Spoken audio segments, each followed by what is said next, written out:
Lila and Kai were a newly married couple searching for their first home together. They had always dreamed of living in a cozy cottage far from the city's noise, and when they stumbled upon the little house on Thornridge Hill, it seemed like a dream come true. The house was small but full of character, with vines climbing up its stone walls and a garden that just needed a bit of care. Best of all, it was within their budget. They couldn't believe their luck. The house was everything they had wanted: secluded, peaceful, and surrounded by nature. On the day they moved in, the sun shone brightly, birds chirped in the trees, and they felt a profound sense of peace as they unpacked their belongings. They spent the afternoon arranging their furniture, laughing as they decided where everything should go. As night fell, they settled down with warm cups of tea by the fireplace, excited about the new life they were beginning together. The house creaked and groaned with age, but that was to be expected in such an old building. The wind rustled through the trees outside, adding to the cozy ambience, and they fell asleep feeling content.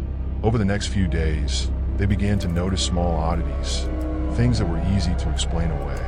The front door, which Kai was certain he had locked, would be slightly open in the morning. A cold draft would sometimes sweep through the house, even though all the windows were shut tight. Lila attributed it to the quirks of living in an old home, but Kai couldn't shake the feeling that something wasn't quite right. One evening, as they sat down for dinner, Lila mentioned that she had been hearing soft whispers at night, like someone talking in another room. Kai chuckled, saying it was probably just the wind or the house settling. But that night, as they lay in bed, he heard it too, a faint, indistinct murmur that seemed to come from within the walls. Kai got up to investigate, but as he walked through the dimly lit halls, the whispers ceased. He checked every room, finding nothing but silence. Convinced it was just his imagination, he returned to bed, but sleep did not come easily. The next day, the odd occurrences escalated. They would find objects moved from where they had left them. Strange shadows flickered at the edges of their vision, and the whispering grew louder, more insistent.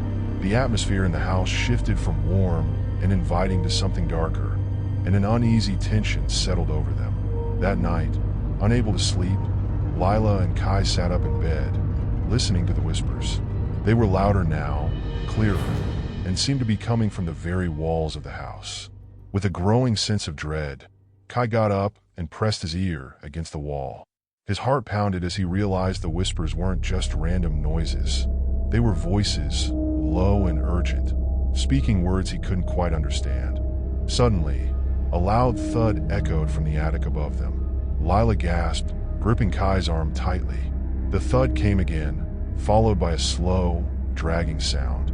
Kai grabbed a flashlight and, despite Lila's protests, cautiously climbed the creaky wooden stairs to the attic. The air grew colder with each step he took, the whispers growing louder in his ears. The door to the attic was slightly ajar, and as Kai pushed it open wider, the beam of his flashlight revealed something that made his blood run cold. In the center of the attic floor was a small, crude wooden figurine, ancient and worn, with a face contorted into a grotesque smile. Surrounding it was a circle of old, yellowed papers, covered in strange symbols and writing in a language he did not recognize. The whispers filled the attic, a cacophony of voices speaking over one another, growing louder and louder until Kai could barely think. He turned to leave, but the attic door slammed shut with a force that rattled the entire house. The flashlight flickered, then went out, plunging him into complete darkness. Panic surged through him as he banged on the door, calling for Lila, but his voice was drowned out by the overwhelming chorus of whispers. Then, abruptly, everything went silent. The door creaked open, and Kai stumbled out, rushing down the stairs to find Lila. But when he reached the bedroom, she was gone.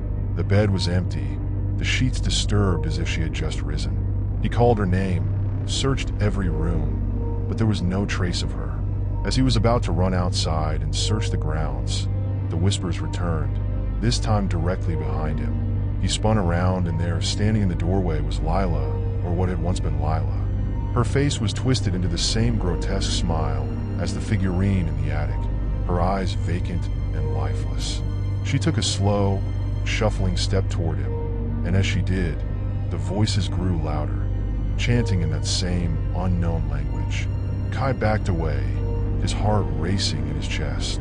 "Lila," he whispered, his voice trembling. But it wasn't Lila who answered. Her mouth moved, but the voice that emerged was not hers.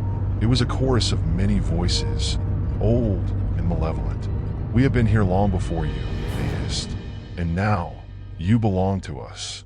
Kai tried to scream, but the sound caught in his throat as the shadows in the room seemed to come alive, closing in around him. The last thing he saw before everything went dark was Lila's twisted smile. And then, as if on command, the house fell into an eerie silence. The next morning, the house on Thornridge Hill stood quiet and still as ever, with no sign of Kai or Lila. The locals continued to avoid the house, speaking in hushed tones about the young couple who had once lived there, and how they had disappeared without a trace. No one dared to enter the house to find out what had happened, for they knew that once the house claimed someone, it never let them go.